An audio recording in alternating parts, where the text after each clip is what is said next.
حج کے جو خاص ایام ہیں، مینا کے، عرفات کے، مزدلفہ کے، جمرات کے اور طواف زیارت کے جو خاص حج کے اہم ارکان ہیں، جن کے حوالے سے گفتگو ہوگی، کوشش کریں گے انشاءاللہ العزیز، اللہ نے چاہا زندگی وفات کی ہو۔ جہاں پہ ہم گزشتہ جمعہ مبارک میں گفتگو کر رہے تھے، میں نے عرض کیا تھا کہ اس دور کے اندر جہاں ہر طرف افراتفری کا دور ہے، جہاں ہر آدمی اپنا ایک ملک بنا کے کھڑا ہے اور اس کو پوج رہا ہے، تو وہاں میں نے اپنی ذمہ داری کو ادا کرتے ہوئے یہاں تک یہ درخواست، یہ گزارشات آپ کے سامنے رکھی تھی کہ مجھے اس سے کوئی سروکار نہیں ہے، آپ کس کو فالو کرتے ہیں، کس سے پیار کرتے ہیں، کس کا جھنڈا لے کر پھر رہے ہیں۔ ہمارا کام سمجھانا ہوتا ہے، بتانا ہوتا ہے۔ پھر آخری بات جس میں نے بات کو تکمیل تک پہنچانے کی کوشش کی تھی، میں نے کہا تھا کہ جھنڈا جس کا مرضی آئے اٹھائیں، جھنڈائیں جس کے مرضی آئے لگائیں، جس کے پیچھے مرضی آئے پھر کوٹ بھی اس کو مرضی آئے ڈالتے پھرے، لیکن اتنا ضرور کر لینا کلمہ رسول اللہ کا ہی رہ جائے، بس کسی لیڈر کا کلمہ نہ پڑھنے بیٹھ جانا۔ کیوں؟ یہ دنیا ہے، اس دنیا کے اندر بڑے بڑے جادوگر آئے۔ ہاں یقین جانیے، جب ہم کتب کو کمالتے ہوتے ہیں نا، تو ایسے ایسے علم کے اس طرح کے برسنے والے باتیں بھی ہمیں نظر آتی ہیں کہ بندہ سوچ کے پڑ جاتا ہے کہ اتنا بڑا عالم اور بھٹکتا ہے، تو پھر ایسے زمین کی تہ میں اتر جاتا ہے کہ بس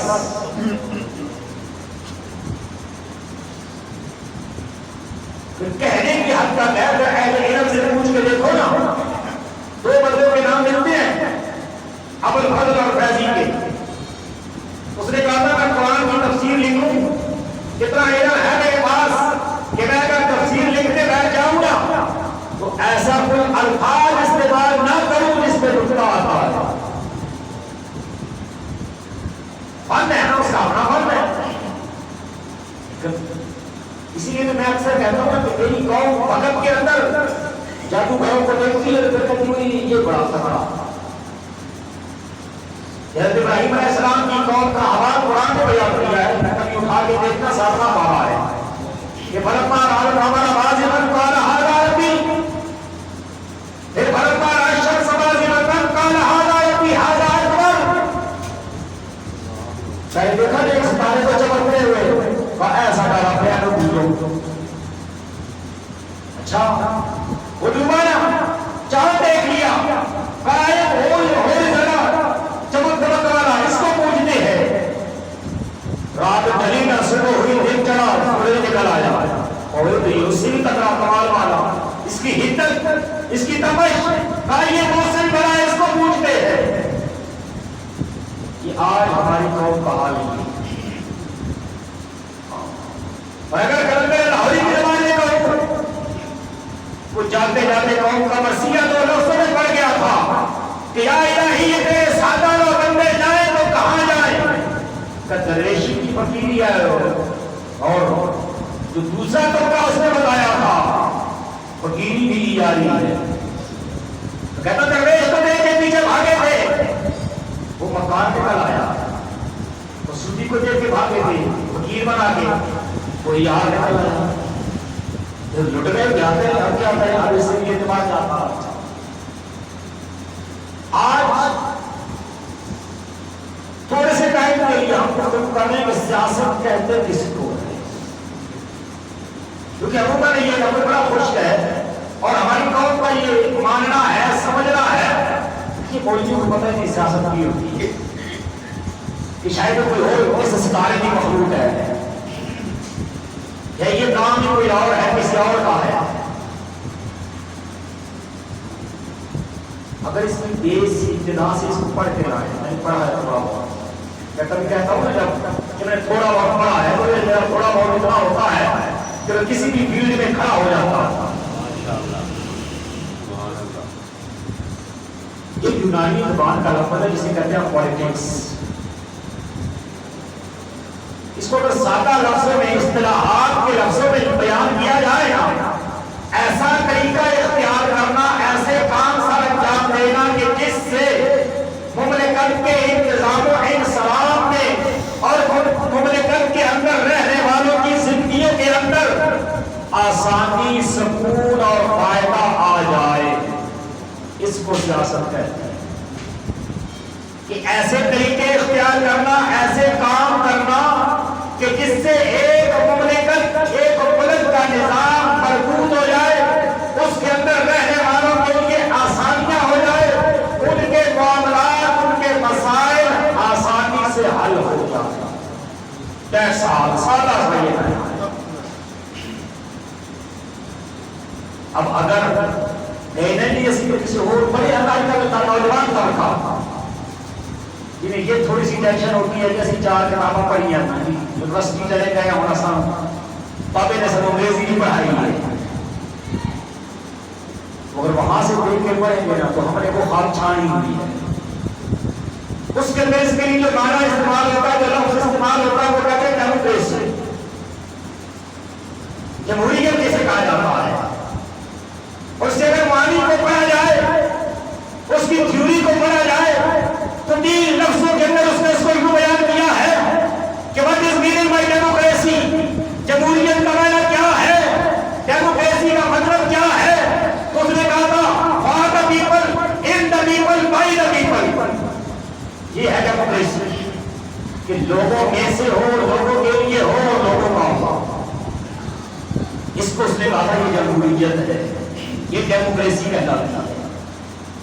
اور اگر ہم اسلام کے دامن میں پناہ لے آ کر، یہاں مسلمان ہیں نا، کبھی والے آقا کی بارگاہ میں حاضر ہو، جس کو تو اور میں جمہوریت کہتے ہیں، جس کو تو اور میں یہ الیکشن والا رولا کہتے ہیں. سرکار نے تو بات ہی ختم کر دی. میرے آقا نے فرمایا جو خود امیدوار بنے، جو خود امیدوار بنے عہدے کا، ہمارے ہاں اس کا کوئی کام نہیں. ہاں، اسلام کے اندر ڈیموکریسی کوئی نہیں ہے. اسلام کے اندر شورا.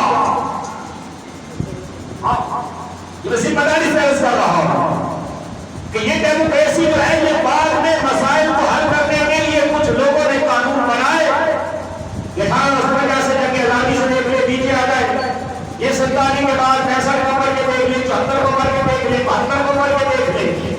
یہ وہ لا ہے جن کے اندر یہ ساری چیزیں چلتی ہیں. مجھے اس سے سروکار نہیں ہے. ایک دو چیز میں بیان کرتا ہوں. اسلام کے اندر یہ الیکشن والا رولا ہی کوئی نہیں تھا. جو سرکار نے تربیت فرمائی صحابہ کی، اس میں شورا ہوتی تھی.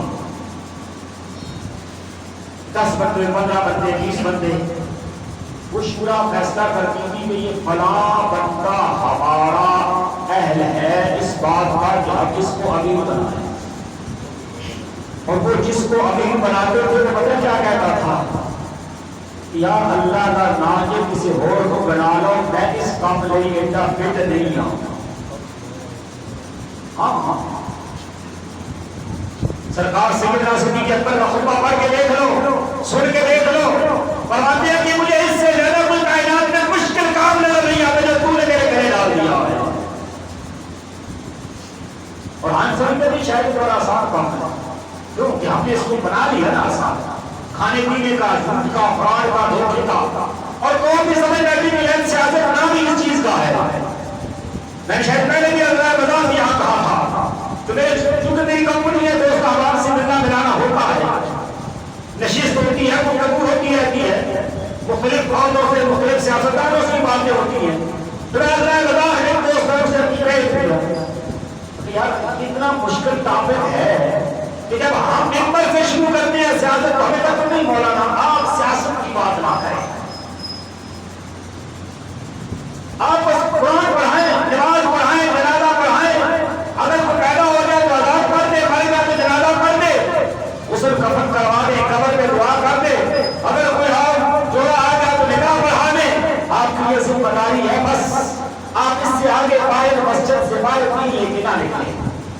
آپ کا دین ہے، جس دین کے پکڑ کے بیٹھے ہیں بس مسجد مسجد مسلح، مرنا اور جینا نکاح اور جنازہ بس۔ تو میں اتنا پوچھتا ہوں کیا اسلام یہیں تک رہ گیا ہے؟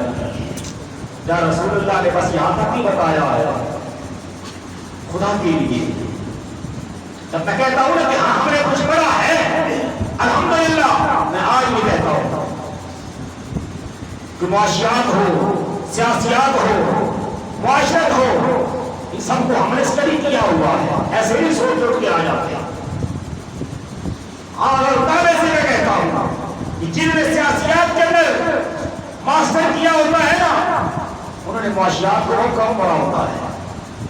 ہاں، اور اگر کسی نے معاشیات کے اندر کیا نا ماسٹر، اس نے معاشرت کو نہیں پڑھا ہوگا تو اس کو واسطہ ہی نہیں پڑھا ہوگا۔ ہماری موبائل فیلڈ ہے کہ ہمیں معاشرت سے بھی واسطہ پڑتا ہے، معاشیات سے بھی واسطہ پڑتا ہے، اور پھر سیاسیات سے بھی واسطہ پڑتا ہے۔ آپ کہیں گے وہ کیسے ہیں؟ اگر ایک امام ہے وہ تو کچھ بھی مختلف ہے تو بھی ہے کہ اپنے اپنے پوائنٹ آف ویو ہیں۔ کبھی غور کر کے دیکھنا، میں اکثر اپنے اساتذہ کی بارگاہ میں بیٹھتے ہیں نا، مجھے یہ ہو گیا وہ ہو گیا وہ ہو گیا، تو ہمارے اللہ ان کی عمریں دراز فرمائے، ساتھ فرمایا کرتے کوئی وقت نبی ہے اس قوم ہے، وقت نبی ہے انہیں معاف کی ہے، تو تیری کھیتی ہو رہی ہے۔ ہاں سمجھ کر اگر اس جگہ پہ آ گیا ہے ضرور پیدا کر، اپنے دل میں قلب میں وسعت پیدا کر، برداشت پیدا کر، کیونکہ تو وہ حال ہے۔ آپ سوچیں گے اچھا تو اسلام کا سیاست کیا ہے؟ سن، اسلام کے دامن میں جس کو سیاست کہا جاتا ہے، یہ جس سیاست کا اسلام حکم دیتا ہے، یا جس سیاست کو سرکار کی سیرت بیان کرتی ہے، سرکار کی سیرت سے پرورش پانے والے، سرکار کی آغوش محبت کے اندر پرورش پانے والے وہ کمال ہستیاں جنہیں صحابہ کہتے ہیں، جو ان کا کردار بتاتا ہے اس کی سیاست اور ہے، اور جو تیرے اور میرے دور کی ہے وہ کچھ اور ہے۔ ہاں ہاں سن، کائنات کے اندر حدیث کی بڑی مشہور کتاب ہے شعب الایمان اٹھانا دیکھو، سرکار سیدنا فاروق اعظم نے ارشاد فرمایا، حضرت سیدنا ابو سعید خدری روایت ہے، حدیث پاک کو راوی ہے کہ کائنات کے اندر میں تمہیں نہ بتاؤں کہ سب سے اچھا انسان کون ہے جو رب کے ہاں بڑا پسندیدہ ہے؟ رسول اللہ بتائیے، اور وہ بتاؤں نہ بتاؤں جو سب سے برا ہے اللہ کے ہاں اس کائنات کے اندر؟ بتائیے کیوں نہ؟ تو فرمایا اللہ جس کو کوئی عہدہ دیتا ہے، کوئی اقتدار دیتا ہے، کوئی مقام دیتا ہے، ارے کوئی کرسی دیتا ہے۔ کرسی کا مطلب صرف یہی نہیں کہ وزیر اعظم بن جائے، یاد رکھنا، کرسی کا مطلب صرف یہی نہیں ہے کہ صدر بن جائے، کرسی کا مطلب صرف یہی نہیں ہے کہ چیف جسٹس بن جائے، اور کا مطلب کرسی کا مطلب یہ ہے کہ اگر تو باپ ہے تو تیرے نیچے اولاد ہے، انصاف کر۔ ہاں ہاں، کرسی کا عہدے کا اقتدار کا مطلب یہ ہے کہ اگر تیرے پاس اللہ نے مال دیا ہے، تو نے کارخانہ بنا لیا، فیکٹری بنا لی، انڈسٹری بنا لی، اب ملازمین تیرے نیچے ہیں، اب تجھے اللہ نے عہدہ دیا ہے، تو مالک بن گیا، اب انصاف کر۔ ہاں سرکار کے فرمانے گرامی ہے، کلکم راع و کلکم مسئول عن رعیتہ۔ میرے آقا نے فرمایا تم میں سے ہر ایک نگران ہے، محافظ ہے، حاکم ہے، ہر ایک سے اس کی رعایا کے بارے میں سوال کیا جائے گا۔ صحابہ عرض گزار ہوتا یا رسول اللہ ہر کوئی حکمران، سمجھ نہیں آئی سوڑیا، ہر کوئی اقتدار، سمجھ نہیں آئی یا رسول اللہ ہر ایک کی رعایا، سمجھ نہیں آئی یا رسول اللہ ہر ایک سے اس کی رعایا کے بارے میں سوال ہوگا، سمجھ نہیں آئی تو میرے اور تیرے کریم اللہ پاک نے ارشاد فرمایا ہاں ہاں، اگر تو مالک ہے تو نوکر کا تیرے سے سوال ہوگا، اگر تو باپ ہے تو اولاد کا تیرے سے سوال ہوگا کہ تیری ذمہ داری تھی، تو نے کیا کیا، عدل کیا ہے کہ نہیں کیا، ترازو برابر کیا ہے کہ نہیں کیا، ان کے حقوق کو پورا کیا ہے کہ نہیں کیا، کہ صاحب بن کے صاحب اور جابر بن کے کیا کیا ہے تمہیں ایک ایک چیز کا حساب دینا ہوگا اور اس وقت غصہ دیتے جائیں گے تو وہ عہدہ بڑھتا جائے گا پھر وہ چاہے ملک کا ہو چاہے شہر کا ہو اس کی جتنا وسیع کر لو گے وہ بڑھتا جائے گا عہدہ اور اگر فی نفس سے ہی بات کریں تو میں اکثر کہتا ہوں ایک جملہ کہ میں اوپر سے کس کی مثال دوں کوئی مثال کے قابل تو بندہ کسی کی مثال دیتا بھی اچھا لگتا کیونکہ مجھے کوئی میں نظر نہیں آتا کہ میں کسی کی مثال دوں اتنا میں ضرور کہتا ہوں کہ رب سے ڈرو رب رب ہے اتنے فرعون نہ بنو کہ جب اس نے پکڑ میں آؤ تو ہمیں بھاگنے کے لیے رستہ نہ ملے ہاں جو آج گرفت میں ہیں ہم تب بھی کہتے ہیں وہ خدا کا خوف کرو جب یہ کہتے تھے کہ ہم اس وقت کے پتہ نہیں کیا بن گئے ہیں ہم تب بھی کہتے تھے وہ خدا کا خوف کرو ورنہ بھی